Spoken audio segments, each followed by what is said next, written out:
रावण तीनों लोग का स्वामी है ना, तो तीनों लोग का सामने उसका बात करूंगा ভাই।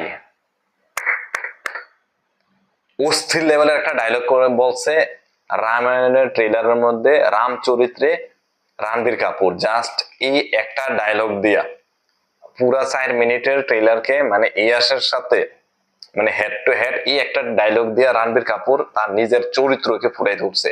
যখন সে এই ডায়লগটা দেয় তখন তার গলার রগগুলা ফুলে সবকিছু দেখা গেছে এবং কি তার মুখের যে এক্সপ্রেশন সেটা মানে অত্যন্ত দুর্দান্ত লেভেলের ছিল। আপনারা সবাই জানেন যে এখন আমি কোন সিনেমার বিষয় নিয়ে কথা বলতেছি, সেটা হচ্ছে যে 30 তারিখ ভোর 4:30 বাজে বাংলাদেশ সময় রামায়ণের ট্রেলারটা লঞ্চ করছে, যেটা দিওয়ালি 2026-এ রিলিজ পাবে, মানে এই বছর দিওয়ালির মধ্যে রিলিজ পাবে। যেটা কিনা সবাই বলছিল বা তাদের যে প্রযোজক নামিত মালহোত্রা, যিনি কিনা প্রথম থেকে বলছে সিনেমার বাজেট 4000 কোটি টাকা, কিন্তু আসলে অত বাজেটের সিনেমা না, জাস্ট হাইপ তোলার জন্য বলছে। এই বুকাস কথাটা বলার জন্য এখনো পর্যন্ত এই সিনেমা ট্রেলার লঞ্চ হওয়ার পর পর্যন্ত এই সিনেমার ট্রেলার নিয়ে অনেক মানুষ অনেক অনেক মানুষ প্রায় এই সিনেমার 60% মানুষ যদি পজিটিভ বলে 40% মানুষ এখনো ট্রল করতেছে এই বাজেটের কথাটা বলে।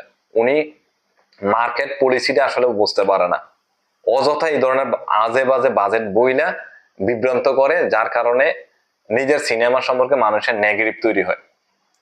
রামায়ণ সিনেমার এই যে ট্রেলারটা লঞ্চ করছে আমার কাছে পার্সোনালি অনেক কিছু ভালো লাগছে, আবার অনেক কিছু খারাপ লাগছে। ভালো লাগার মধ্যে সবচেয়ে বড় বিষয় হচ্ছে যে রামচরিত্রে রণবীর কাপুরকে অসাধারণ ভাবে মানাইছে। প্রথম তারা যখন টিজারটা লঞ্চ করছিল তখন কিন্তু ওই টিজারটা খুব বাজে ভাবে দেখানো হয়েছে, মানে একটা মানে বাংলাদেশের রকস্টার সিনেমা যেটা মেগাস্টার শাকিব খানের করা হয়েছে, এইটার মধ্যে যে ভিএফএক্স বা সিজিআই এর কাজ করা হয়েছে ওইটার সাথে হয় নাই। এখন বর্তমান যে ট্রেলারটা লঞ্চ করছে এটার মধ্যে আপনি ভিএফএক্স এর কাজ বলুন বা সিজিআই এর কাজ বলুন অনেকাংশে বেটার ফিল করছে, মানে গত টিজারের তুলনায় এখন তো ট্রেলার লঞ্চ করছে। কিন্তু এখানে পজিটিভ চরিত্র ছিল সবচেয়ে বড়, মানে প্লাস পয়েন্ট ছিল রাবণ চরিত্রে রকিং স্টার ইয়াশকে দেখা। সবাই জাস্ট মনে হয় আমার মনে হয় 1000 কোটি টাকা কালেকশন করবো শুধু রকিং স্টার ইয়াশকে রাবণ চরিত্রে দেখার জন্য। রাবণ চরিত্রে প্রথমে সেই যখন আসে মাস্ক পরা এবং কি কাপড় মোড়ানো, তখন তাকে বলে এই তুমি কে, তখন বলে তোমাদের নতুন রাজা। জাস্ট ভাই কি একটা ডায়লগ মারছে। তারপর এখানে তার যে মুখের এক্সপ্রেশন এবং কি বডি ল্যাঙ্গুয়েজ যেটা কিনা রাবণ চরিত্রে তাকে 100-তে 100 দিছে। কিন্তু এখানে আমি তার 10% মাইনাস করবো, সেটা হচ্ছে তার ডায়লগ ডেলিভারি, যেটা কিনা সে নিজে হিন্দি ডাব করছে। এই হিন্দি ডাবিংটা আমার মনে হয় যে ইয়াশকে দিয়ে না করে অন্য কাউকে তো করানো ছিল, যেটা কিনা তার চরিত্রের সাথে এবং তার মুখের এক্সপ্রেশন বলুন তার বডি ল্যাঙ্গুয়েজ বলুন যেটার সাথে মানানসই ছিল। কিন্তু ডায়লগ ডেলিভারির মধ্যে মানে হিন্দিতে সে খুব দুর্বল ছিল, যেটা আপনারা সবাই ট্রেলারের মধ্যে দেখলে বুঝতে পারেন। আর বাকি দিক থেকে দুর্দান্ত লেভেলের ছিল।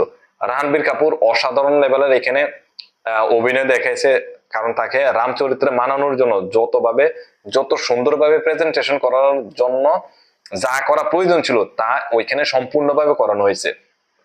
3 নম্বর হয়েছে এখানে শীতে চরিত্রে তামিল ইন্ডাস্ট্রি থেকে নায়িকা নেওয়া হয়েছে কে না কয় তার নাম সাই পল্লবীকে। সাই পল্লবীর মধ্যে যে ইনোসেন্ট লুকটা প্রয়োজন ছিল শীতে চরিত্রে, সেটা কিন্তু এই চরিত্রের মধ্যে পুরোই পূর্ণভাবে 100% মধ্যে 100% 100% আপনি মিলেই পাবেন যে এখানে শীতে চরিত্রে তার যে প্রেজেন্টেশন খুব সুন্দর, মানে ইনোসেন্ট যে লুকটা দরকার এটা ছিল তার মধ্যে। বডি ল্যাঙ্গুয়েজও খুব ভালো ছিল। কিন্তু এখানে একটা মাইনাস পয়েন্ট আছে, সেটা হচ্ছে রাবণ যখন তাকে হরণ করে নিয়ে যাইতেছিল তার জানের মধ্যে, মানে জাদুকরি যে জানটা ওইটার মধ্যে, তখন তাকে হরণ করে যখন নিয়ে যায়, একটা মানুষ যখন হরণ করে একজনকে নিয়ে যায় তখন তার মধ্যে ভয়ভীতি কাজ করে। কিন্তু তখন শীতের মধ্যে বা সাইপল্লিবের মধ্যে ওই এক্সপ্রেশনটা সে দিতে পারে না। তার চুলগুলা সবগুলা ক্লিন ছিল, মানে মেকআপ টেকআপ করা একবারে সুন্দর।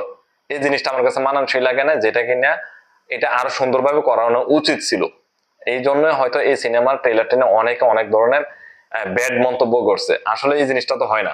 তারপর এখানে বিবেক ওবেরয় আছে। বিবেক ওবেরয় সম্ভবত এখানে মনে হয় বিবেক ওবেরয় রাবণের ভাই। তবে এখানে সবচেয়ে বড় মিসিং ছিল, মানে যেটা মানুষের আরেকটা হাইপ তুলতে পারতো, বড় একটা হাইপ, সেটা হচ্ছে যে হনুমান চরিত্রে সানি দেওলকে দেখানো। আমার মনে হয় যে এখানে সানি দেওল প্রথম পার্টে হয়তো খুব সম্ভবত 10 থেকে 15 মিনিটের শুটিং নিতে পারে, কারণ পুরো সম্পূর্ণ সিনেমার মধ্যে হনুমানের পার্ট থাকবো দ্বিতীয় পার্টের মধ্যে, তখনই সে তার সম্পূর্ণ সবকিছু দেখা খাইব। যার জন্য হয়তো মেকাররা এখানে ট্রেলারের মধ্যে হনুমান চরিত্রে সানি দেওলকে দেখাইছে না। আর বাকি সবকিছু ঠিক ছিল, কিন্তু এইখানে এই সিনেমার বাজেট বর্তমানে কিন্তু বলা হয়েছে 1500 কোটি টাকা। প্রথম পার্টের মধ্যে 750, দ্বিতীয় পার্টের মধ্যে 750, এই সবকিছু মিলে 1500 কোটি। কিন্তু এখানে সবচেয়ে বড় বিষয় হচ্ছে, আমার কাছে পার্সোনালি খারাপ লাগছে, এই সিনেমার মধ্যে কোনো রিয়েল লোকেশন নেওয়া হয় না, যেটা রামায়ণ সিনেমার জন্য খুব একটা বড় মাইনাস পয়েন্ট। কারণ রামায়ণ এমন একটা সিনেমা হওয়া প্রয়োজন, বা এমন একটা ধর্মগ্রন্থ হিন্দু ধর্মের, যেটা কিনা 1 নম্বরের মধ্যে আছে তাদের ধর্মের দিক থেকে বা ধার্মিকতার দিক থেকে বা মনের এমন একটা জায়গার মধ্যে রামায়ণ রয়েছে, যেটা এমন হবে যাতে এই সিনেমা দেখার পর আমি চিন্তা ভাবনা করতে পারি আমি আমার ফিউচার বা আমার সামনের জীবনটা কিভাবে চালাই যাব, বা একজন মহিলা বা একজন নারীকে অপমান করার ফলে একজন পুরুষ কতটুকু খারাপ পর্যায়ে যেতে পারে, মানে কি করতে পারে নারীর মর্যাদার জন্য, এই সিনেমাটাই এখানে মূলত ফুটিয়ে তুলছে। কিন্তু এখানে বিএফএক্স এর কাজ এবং সিজি এর কাজ সম্পূর্ণভাবে, মানে আপনি এখানে দেখলে বুঝতে পারবেন লোকেশন গুলো যে সবকিছুই গ্রিন স্ক্রিনে করা হয়েছে, যেটা আমার কাছে পার্সোনালি খুব খারাপ লাগছে। আপনি যদি দা ওডিসি দেখেন, হ্যাঁ হলিউডের যে সিনেমা 2000 কোটি টাকার উপরে বাজেট, কিন্তু আপনি ওইখানে দেখবেন রিয়েল লোকেশন নেওয়া হয়েছে। আরে ভাই, আমি যদি নর্মালি যদি আপনাকে বলি, আপনারা হয়তো আমার সাথে একমত হবেন কিনা আমি জানি না, শাকিব খান, মেগাস্টার শাকিব খানের রকস্টার সিনেমার মধ্যে যে বিএফএক্স বা সিজি এর কাজ করেছে, আপনি ওইখানকে রামায়ণের যে সিনেমাটা এখন ট্রেলারটা লঞ্চ করছে, ওইখানেও দেখবেন যে প্রায় সেম টু সেম। এখানে আপনি অন্তত 750 বা 800 কোটি টাকা তো খরচ করছেন। আরে ভাই, এই জিনিসটা তো মানুষ যাতে দেখতে পারে, বুঝতে পারে, আপনার তো মুখ দিয়ে বলা প্রয়োজন, মানুষ যাতে আপনার প্রেজেন্টেশন দেখে বলতে পারে যে না রে ভাই, এখানে নীতিশ তিওয়ারি বলেন ডিরেক্টর এবং প্রযোজক যে নামিত মালহোত্রা টাকা ডালছে, খরচ করছে, এই জিনিসটা যাতে বলা লাগে। আপনার বলা লাগবে না এখানে 800 কোটি 4000 কোটি টাকা খরচ করছেন, মানুষ দেখা বলবো যে এখানে আপনি 5000 কোটি টাকা খরচ করছেন।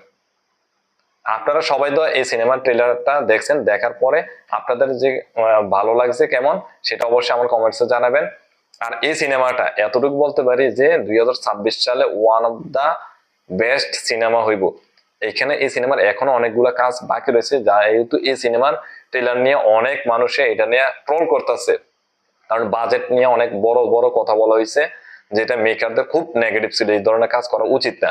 তবে আমার কাছে পার্সোনালি বর্তমান ভিজুয়ালাইজে বর্তমান সবকিছু নিয়ে, মানে আপনি যদি এর আগে পুরাতন যে রামায়ণ দেখছি আমরা ছোটকালে, ওই রামায়ণের সাথে যদি এখনকার রামায়ণ চিন্তা করেন, তাহলে কিন্তু অনেক তফাৎ দেখবেন।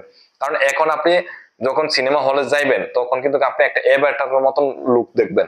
দেখার উদ্দেশ্য মূলত যাবেন, যেহেতু এত বড় বিগ বাজেটের একটা সিনেমা, বা স্পাইডারম্যান বা আপনি অ্যাভেঞ্জার্স টাইপের যে লোকেশন গুলা, এগুলা দেখানোর জন্য মূলত আপনি যাবেন। এখন কিন্তু ওইরকম টাইপের বিএফএক্স এর কাজ হইতে হবে, ওইরকম টাইপের কি বলতাম আপনার সিজি এর কাজ হইতে হবে। যদি এই টাইপের না হয়, তাহলে কিন্তু আপনি এটা মুক্ত হয়ে পড়বো বক্স অফিসে। কারণ আপনি যদি এখন ওই যে 2000 সালে বা 1990 সালের সময় আমরা যখন রামায়ণ দেখছিলাম, ওই আমলের মতন যদি আপনি এখন বিএফএক্স এর কাজ দেখেন, তাহলে তো ওইটা মানুষ মাইনে নিবে না। কারণ এখন মানুষ আপডেট হয়েছে, এখন মানুষ সিনেমা হলে যায় সবকিছু আপডেট চিন্তা ভাবনা করে।